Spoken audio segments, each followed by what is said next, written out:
stage is yours.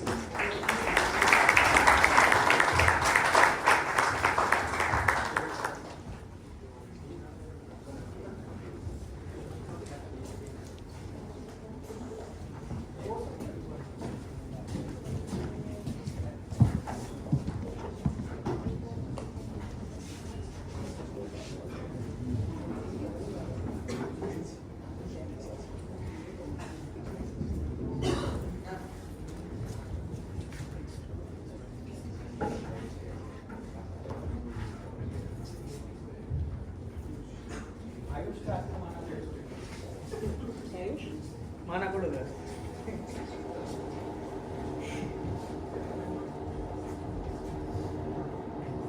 बोला है उठे देववाड़े चले गए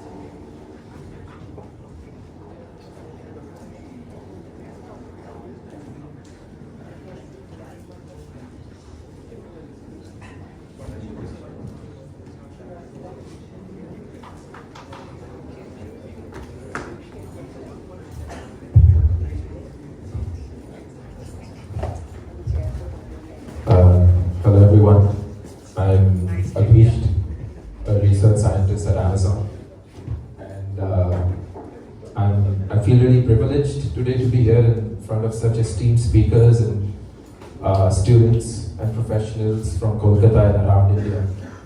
Thank you for inviting me. I'll be talking about Keras LLP, which is this new offering by the Keras team.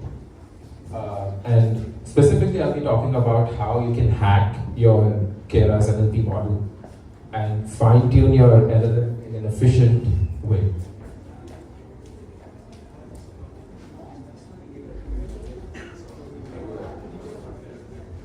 Yeah, so before we begin, a little bit about me.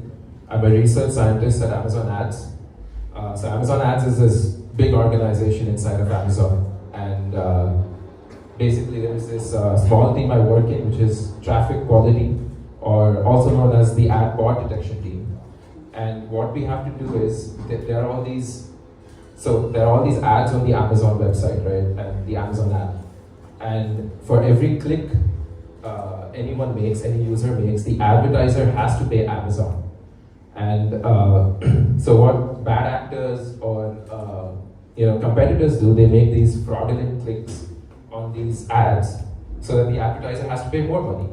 And this ends up with the advertiser losing interest in Amazon, right? That they won't put up their products on Amazon if that happens. So what we do is we build ML models to classify clicks as either valid or invalid. And that is principally what I've been working on for the past 1 year or so.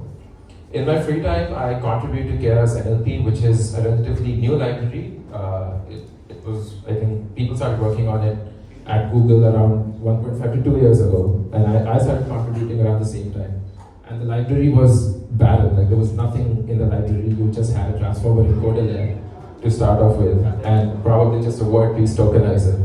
And so that's when I started contributing, and I got loads of chances to learn and contribute over the past 1.5 years. Outside of work, you can find me singing all the time, and that doesn't mean I'm a good singer, by the way. I'm a terrible singer. I go out of tune all the time, but that doesn't stop me from trying and singing.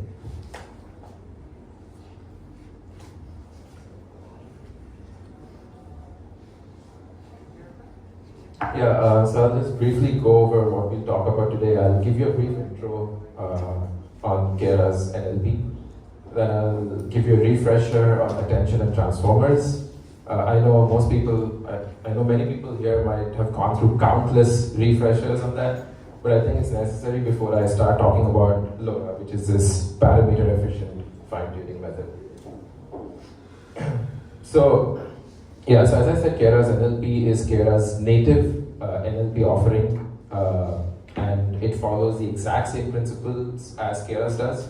Simplicity, ease of usage, all these principles are paramount for Keras NLP as well, as much as they are for core Keras.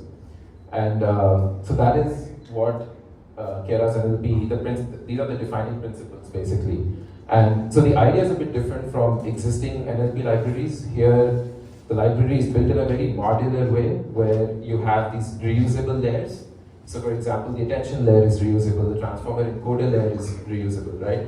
And like in other libraries, you see rewrites of models, but this has a different design principle where everything is built in a very modular way. You start from the bottom, attention, transformer, and then you reuse that transformer layer to build models like BERT, DBERT, and so on and so forth. Oh yeah, and one of the biggest advantages is multi-backend support, which was announced around 1.5 months ago, and it was a big thing on Twitter, by the way. So basically what that means is that so multi-backend support is baked into Keras NLP, which means that you can just use the same Keras syntax which you've been using for years, and you can run your models on PyTorch, you can run your models on JAX or TensorFlow. Yeah, so I just wanted to highlight this example. This is like a very simple example. I just lifted it from the README of Keras NLP. And what this example basically shows is that in 15 lines of code, you can train your model. You can train a BERT classifier model in just 15 lines of code. And so essentially you just have your imports, you load your data set, which is a sentiment classification data set, which is ML dataset 101. Like most people, when they start learning machine learning, this is one of the datasets they start off with. And you load your dataset, you just define your model. You just define your model. And one thing is that you don't even need to define your preprocessor, right? So preprocessor is basically a tokenizer. It will tokenize your text input, and it will tokenize your text input, and also add those special tokens, right? So you have those special tokens at the beginning and the end. So it will do all that. It's baked into the model itself. So essentially, you're just calling dot fit on the text input. Like you don't even need to worry about preprocessing. And I want to highlight this because so Keras follows this principle called progressive disclosure of complexity, which is so if you've been contributing to Keras, it's thrown around a lot in PRs. And what that means is that you can actually even define your own preprocessor. You can pass that to the model. Say you want to tokenize it differently, say you have a different vocabulary or something, and you're not using the pre-trained vocabulary, you can use that. Yeah, so this is sort of a refresher on attention, and yeah, so I mean, all of this has been lifted from Jay Alamar's great blog on transformers. I think when everyone started learning about transformers, this was the first blog people went through. So I'll just go to the next slide and just explain it. So attention, like if you put it in simple words, it's just that, so modern NLP's defining principle is that the meaning of a word is derived from its context, right? Like what are the words around that word? And so that is the defining principle, like put very, very simply, that is the defining principle of attention, where you have, say, n words in a sentence, and you want to update the representation of, say, the second word. And so what you do is you compute a score of that word with respect to every other word, and then you just take a weighted linear combination of that. And that is what this exactly shows. So you have these embeddings of the words which are randomly initialized. And then you project them using these weight matrices. These weight matrices are basically just your dense layer. And you project them into query key value. And if you see, there's a scored row there. And what you're doing is you're just calculating the similarity of thinking with thinking itself, and then thinking with machines, right? So you get this score. And so the idea is that similar words will have a higher score, and dissimilar words will have a lower score. So when you actually do the weighted linear combination of those representations to update the representation of thinking, for example, you will pay more attention to words which are similar to thinking. So that is the defining idea of attention, put very simply. And how people explain it in layman's terms is that you have some sort of filing cabinet with files and folders or whatever, and then you have a query. So what you do is, so every file has a title, for example, So you're trying to match your query with the title, which is the key here. And value is actually the actual contents of that file. And so it's very similar to what I explained here, where you have these query, key, and value. So that is the intuition behind it.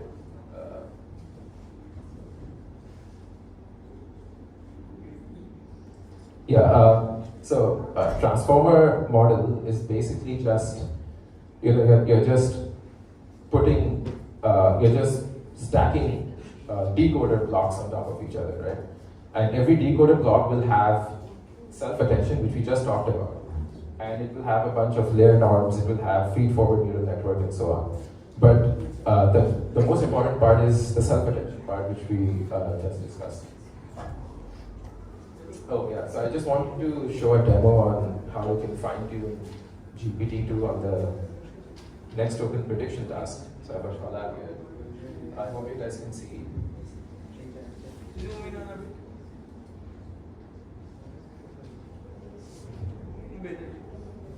Yeah, so I'm just using an older version of Keras NLP because the newer versions have a Keras core, which is a multi-backend Keras baked in, and this example right now does not work right out of the box with multi-backend. Here you have your imports. You have your hyperparameters, which are normally defined batch size, and so on, epochs, etc., etc. So this data set which I've loaded is a Reddit data set, and essentially what we'll show is that when you fine-tune your GPT-2 model on the next token prediction task, which is essentially just text generation, you will see that the text which is generated after fine-tuning is more similar to Reddit style posts, as opposed to if you just generate text without fine-tuning, right? So here, I'm just using TF data to load the data set, just batching up the data set. And so these two things, dot cache and dot prefetch, are actually for efficiency. Prefetch is basically what happens is that, so if you don't use prefetch, what happens is that the model has to wait for the next batch of data to come through, but prefetch will keep it fetched for you so that you can keep it fetched for you in memory so that you can use it, so that there's no delay between the two. So if you see, yeah, so this is our model.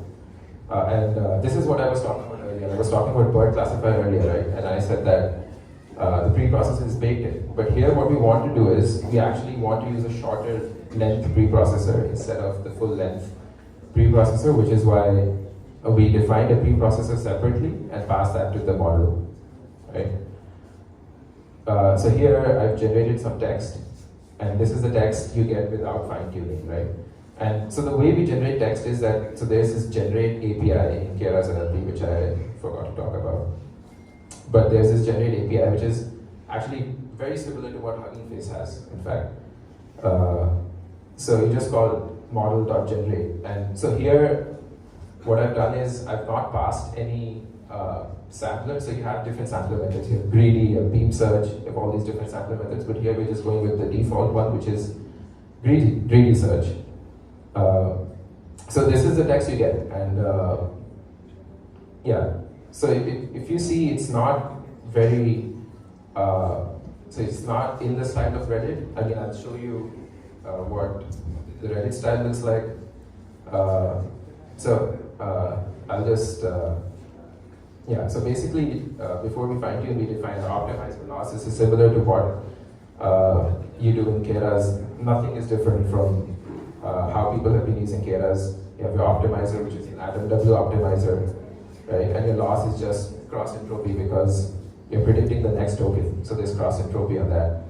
So if you fine tune, you just call dot fit on it, and you fine tune and you generate text, and you see that it's a bit different, right? It's the text is laid back.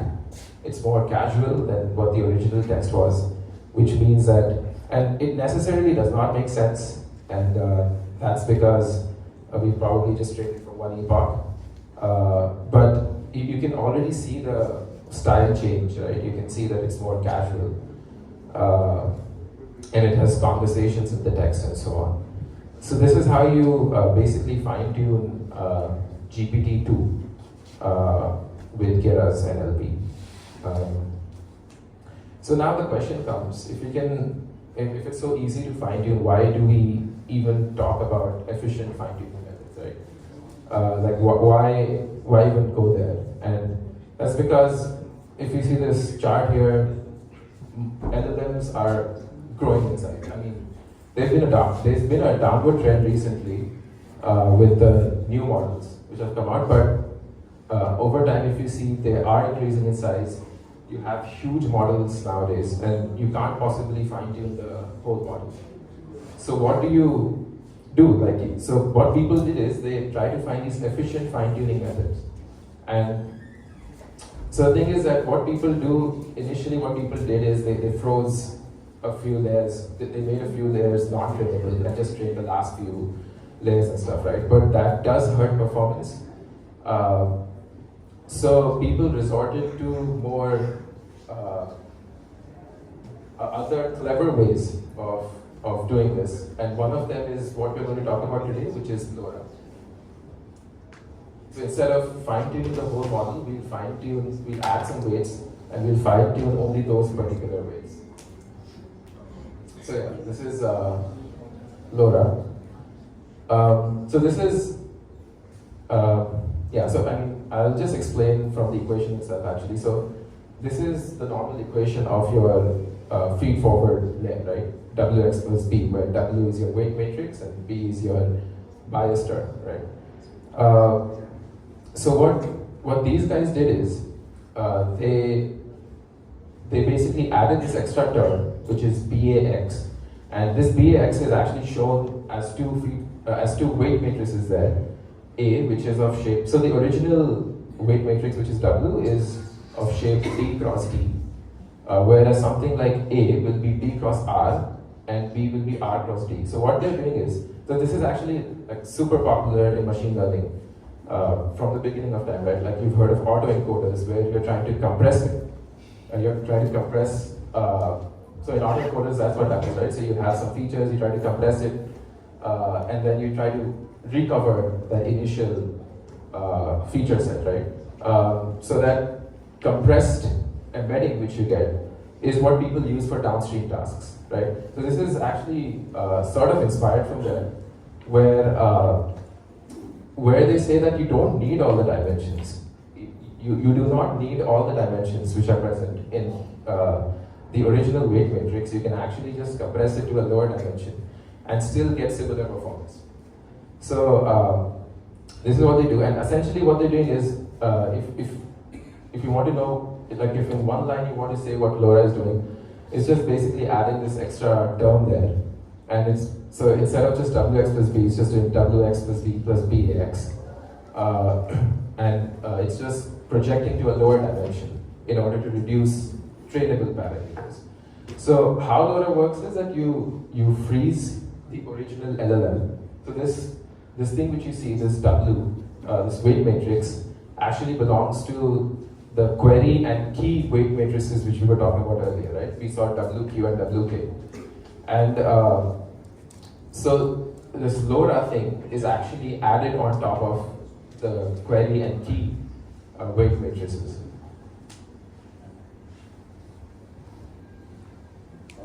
So I just want to talk about like how does LoRa help? Like we're actually adding more parameters. So how is it reducing the memory footprint?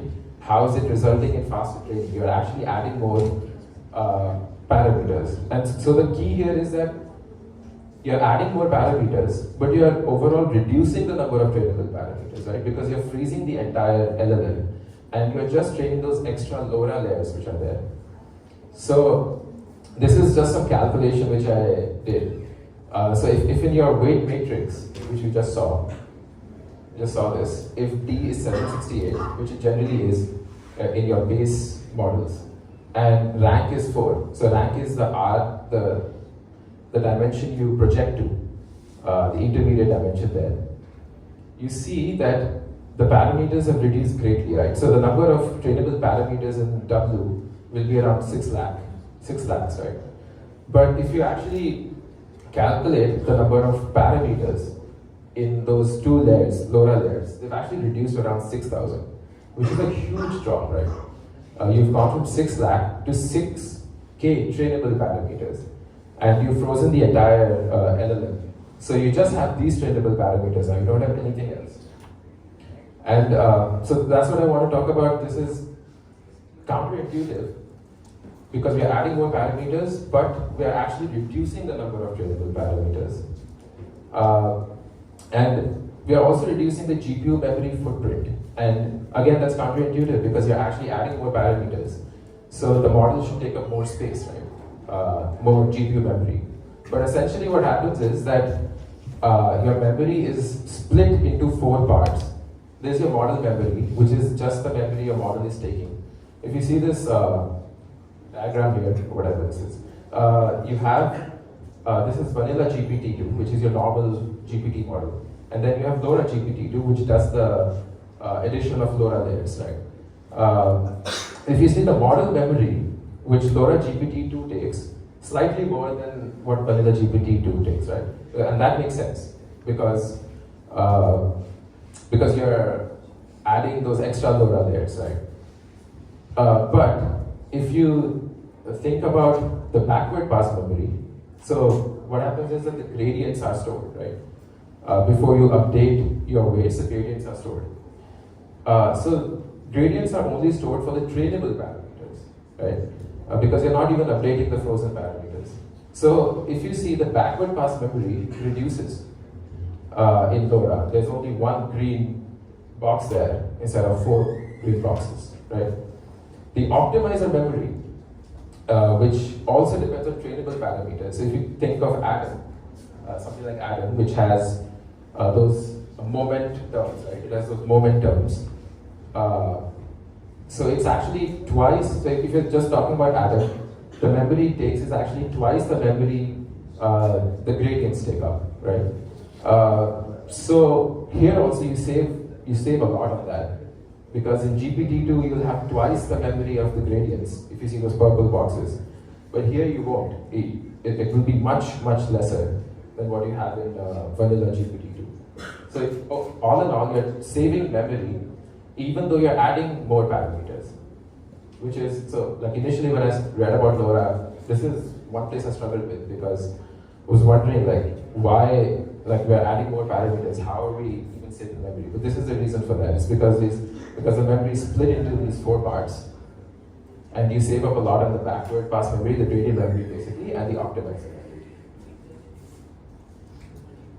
Yeah, I'll just show you a demo of how we did that in Keras NLP. So in Keras NLP, we don't yet have an API for that, but we did try to do it in a very rudimentary way, where so you see your GPT-2 model, right? And this is your LoRa layer. And so essentially what you're doing is, you're just defining these 2 feed-forward layers. This is the A, the first layer which we were talking about, which goes from D dimension to R dimension. This is the first layer for that. And so this, the shape of this is D cross R, and you're defining this feed-forward layer here. And then you're projecting that back up to D, right? And this is the layer which does that. So we define this LoRa layer, and essentially what we'll do is, we'll assign this LoRa layer to the existing query and key matrices, right? This is the forward pass, where you're calling self, you're just doing, so because you had A first, so you're just doing a forward pass on A, then a forward pass on B. And there's a scale term, which is multiplied with these 2 layers, the output of these 2 layers, right? And then you just add it to the original layer, because if you remember the equation, it was WX plus BAX plus B. And so original output is your WX, which is your original layer. And LoRa output is your BAX. So you're just doing WX plus BAX here, basically.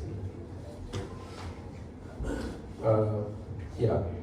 So similar, you load your GPT-2 model exactly the same way initially, and then here we override the query and the value there. So this is what we've done here. There's a query there, and we've overridden that, and we've done the same for the value there. So we've defined this new LoRa layer, and we've overridden that.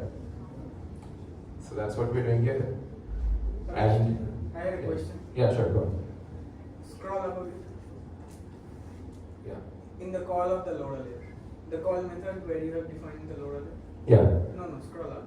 The implementation. Yeah. Yeah. Scroll down to the call. Yeah. Yeah. Why is it the case that you are only calling the LoRa specific bits during training? Yeah. So what happens Because is that during inference we have to merge the LoRa parameters Correct. with that of the original layer. correct. So yes, let me explain that. Basically, what happens is that in the trainable setting, we're just calling we're doing WX plus BX, right? During the inference, what we do is we actually, like if you rewrite the equation, you get W plus BX, right? So the merging I've not done here, but when we talk about inference, I've actually done that merging below, where we've added the increment to the So basically, if trainable is true, if your model is in the trainable mode, then you're doing WX plus BX. Otherwise, you're just returning the original output, and the original output will have the merged W, right? So that's what. That's an ad hoc step. You need to, after training your LoRa parameters, you will have to externally merge those to patch that to Correct. the original Yeah. layered attribute, right? Correct. Yeah. Okay. So that's what we do when we talk about inference. So that's what we've done here. So we've overridden those query and value dense layers. Here, what we've done is we've basically frozen the model. We've frozen the entire model, and we've just kept the LoRa layers unfrozen. That's what this blob of code does. And if you see, the number of trainable parameters have reduced significantly, right? They give you memory now? Sorry? No, model got somebody give you an estimation of memory, is it? Yeah. Whoa. This is a new thing. Yeah. Whoa. After rich implementation. Damn. Yeah. So if you see the original model, you had way more, around 100 million trainable parameters, but that has actually reduced. Yeah, so if you see, it's around 124 million parameters. They've now reduced to like 1.2 lakhs or something. So that's what we're doing here. And then everything else is entirely the same, right? You're just calling your optimizer, defining your loss. Defining your optimizer, defining your loss term. Calling dot fit on this hacked model and training it, right? So that's how we've done it. So this is a very bare bones method, but like the ultimate goal is to actually add this as an API in Keras LLP. There's already this awesome library called PEFT, which was made by Hugging Face. But yeah, Keras LLP will ultimately have its own API for LoRa and all these other parameter efficient methods. Let's go back here. Yeah, so this is where I wanted to talk about inference. And so basically, so all they're doing is they're rewriting this equation as W plus BA, X plus B, right? And so how this helps is that there's no additional inference latency. In other parameter efficient methods, you actually have additional computations which adds to the inference latency. But if you think about it, we are actually just doing the exact same thing. Like ultimately when we do inference, we're just doing WX plus B. This is a typo, it should be W updated X plus B. But we are essentially doing the exact same computation. So if I show that to you, this step is basically called merging of weights.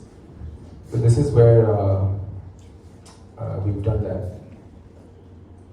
I'll show you the memory graph, but before that, let's just go to Yeah, so here if you see we've merged it, right? So you have A weights, we've obtained the A weights, B weights, which is weights of the B matrix, and you've merged it, which is what you've done is you basically just W plus BA here. This INSUM step actually just multiplies B and A together, and you add it to the original weights, W plus BA.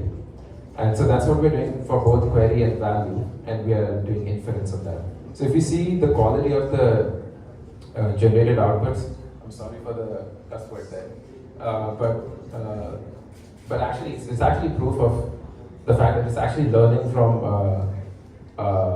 Reddit posts. It's actually learning, and it's very casual the way these sentences are phrased. So. Anyway, sorry for the cuss word, I should have said that. Yeah, so that is how inference works. If you see the memory usage, there's almost, I think the memory usage is like 2/3 of the original memory usage. So the red histogram is, the red bar is for GPT-2 and blue bar is for LoRa GPT-2. And the memory consumption has reduced. And the other thing which I forgot to show is the training time, right? And keep in mind that this is just a toy example, right? We've just taken GPT with base. And so in today's LLM terms, that's very small, with just 100 million parameters. But if you see the training time as well, that has reduced. So the training time for the original model is around 432 seconds, whereas for this new model, this LoRa model, which we're talking about, it's actually reduced to 326. And I know it looks very small, but when you scale things up, this difference actually amplifies. So that's what LoRa is doing. So this is a particular example of how you can efficiently train your model. There are many other ways, but this has proven to be the most effective because if you think about it, there's no additional inference latency. If you think about any other parameter efficient model, it has additional latency, like adapters, for example, because you're adding those extra layers in a sequential manner, like you're adding it after the attention layer. But here you're not adding it, like the computation becomes the same, right, during inference. So you're not adding any additional inference latency. Also, it's way better than full fine-tuning because when you're just training your whole model, you're keeping all the layers trainable and you're storing the weights. For every task that you fine-tune the model on, you'll have to keep a different set of weights stored on your disk. And that is also inefficient, right? Here in LoRa, you don't have to save any of that. All you have to save is those additional LoRa layers which you have because the pre-trained weights are already present. So you don't have to save like different versions of the original pre-trained model, basically. So I just want to talk about what's next for Keras NLP. Like the first thing is obvious, I already talked about it. It's that we want to create an API which takes in your model and outputs the LoRa model. So it's basically just a get model API. Get LoRa model API. Keras NLP also has existing architectures and models.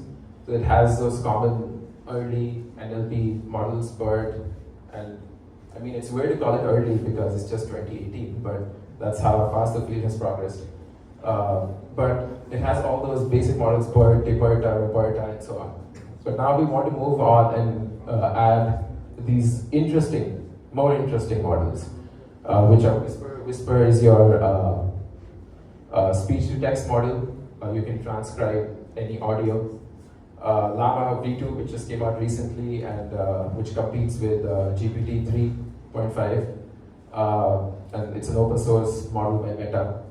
So we want to add these, and we also want to add music models, right?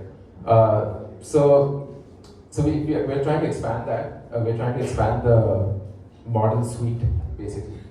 So that's another thing we are working on. Also, if any of you is interested in contributing. People who manage the repo are very helpful. Like they'll answer even the dumbest of doubts. When I joined, I asked the dumbest of doubts to them, and they were always willing to help me. A great set of people working at Google. They're very responsive, and I think the best thing about a new stage library is that you get response fast. Like you can get things shipped fast. You don't have to wait for 3 months waiting for your PR to be merged.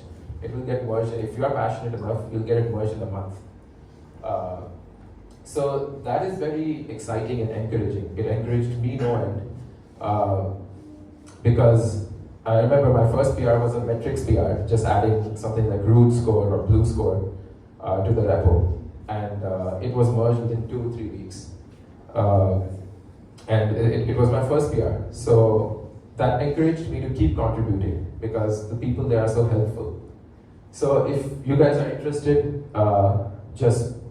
I've not added the link here, but you can just search for Keras LLP and you can contribute. Just open an issue if you're interested in adding models. If you find a bug or anything, you can just open an issue and contribute. Yeah, thank you. If you guys have any questions, please feel free to ask. Okay, so I'll just ask the question. I mean, so who from here actually understood what attention is? And can someone explain? Yeah, please.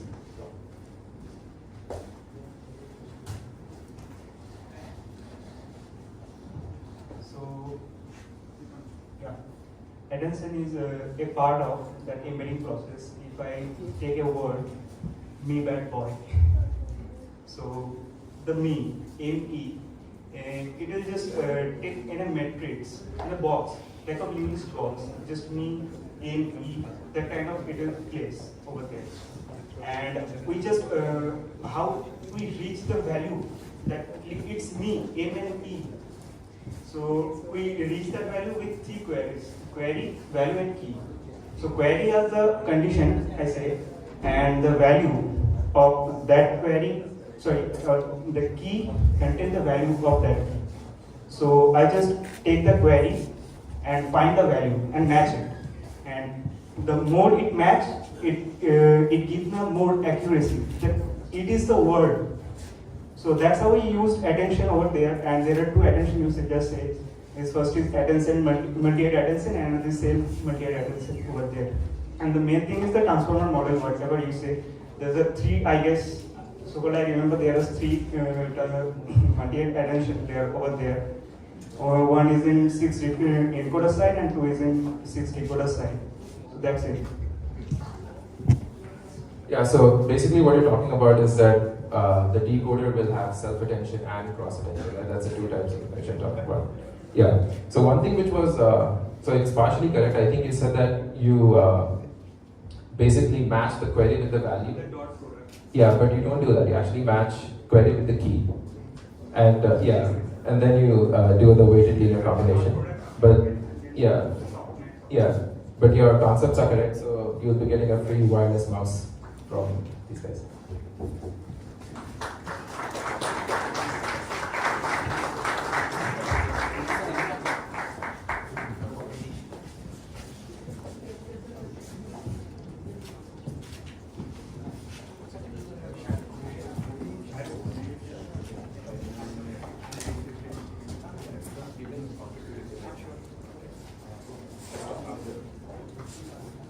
Cool, yeah, I think that's it from my side. Does anyone have any questions? I'll be glad to answer.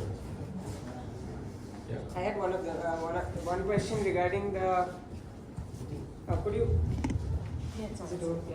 Could you go to the slide where you, not the slide, the collab notebook that you showed, and to the implementation side of the LoRa LED? There was this one bit in the initialization part. Here. So the kernel initialization is done with variant scaling with a uniform distribution.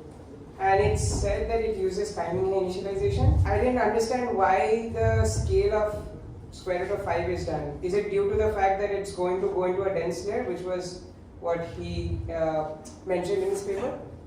I don't know. I mean, I think it's pretty random, right?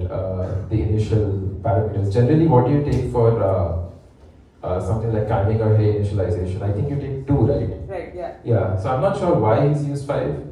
I don't know. Maybe some hyperparameter or something. Okay. Yeah. And another one is about the rank hyperparameter. Is Yeah. it something which is according to the user or something which has been used to a point where it's like we use a rank of 8 or something like that? So the thing is that in the paper it's mentioned that rank values of size between 2 and 4 work well. Okay.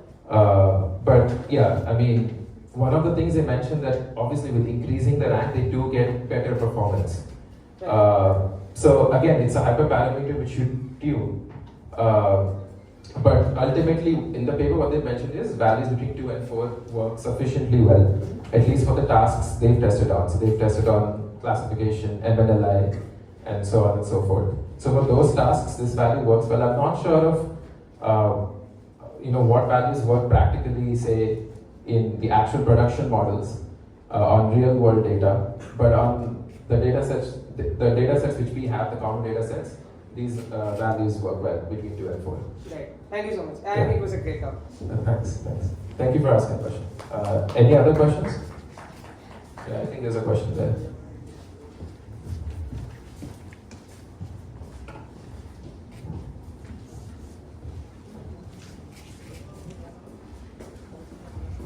Hi.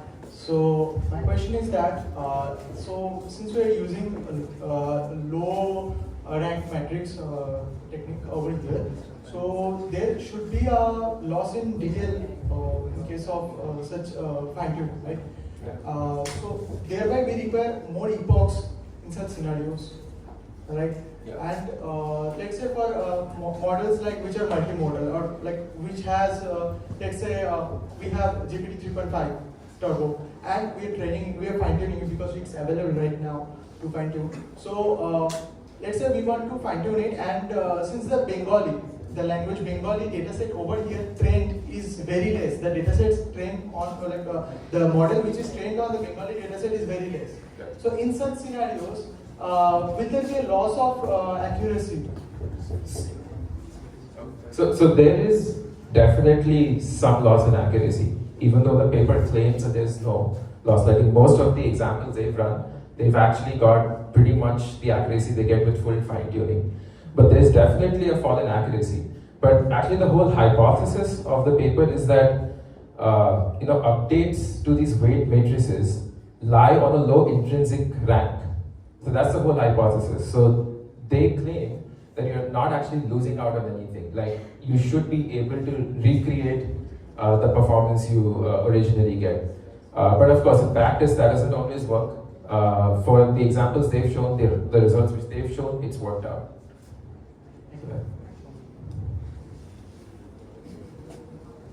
Any other questions? No? Okay. Thank you so much. I'll be passing it over to you guys.